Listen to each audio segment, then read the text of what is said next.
ஏசாயா 44 அதிகாரம் 21 வசனம். யாக்கோபே, இஸ்ரவேலே, இவைகளை நினை, நீ என் தாசன், நான் உன்னை உருவாக்கினேன், நீ என் தாசன்.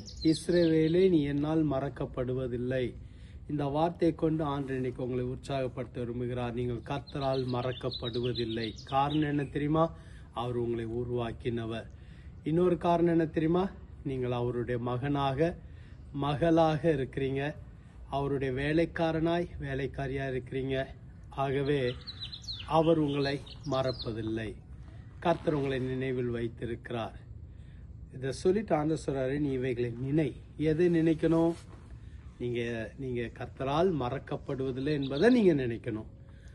அடுத்து எதை நினைக்கணும்? நீங்க கர்த்தருடைய பிள்ளை, கர்த்தருடைய ஊழியக்காரன், கர்த்தருடைய ஊழியக்காரி, கர்த்தருடைய மகன், கர்த்தருடைய மகள், கர்த்தரால் மீட்கப்பட்டவள் என்பதை நினைக்கணும்.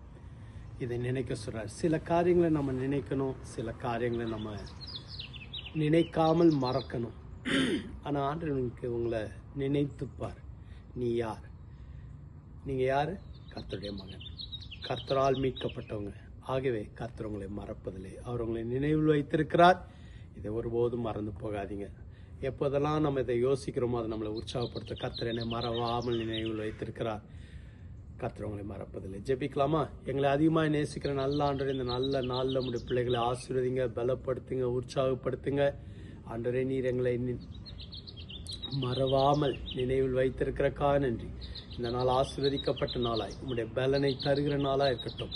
உங்களுடைய கிருபை சூழ்ந்திருக்கட்டும், உங்களுடைய தயவு முடியிருக்கட்டும். இயேசுவின் நாமத்தினால உங்களுடைய பிள்ளைகளை ஆசீர்வதிக்கிறேன். பலத்தின் மேல் பலன் தாங்க. இந்த நாளுக்கான அற்புதங்களை கர்த்தர் செய்வீராக. இயேசுவின் மூலம் ஜெபிக்கிறோம் பிதாவே, ஆமென். கர்த்தர் உங்களை ஆசீர்வதிப்பார். ஆமென்.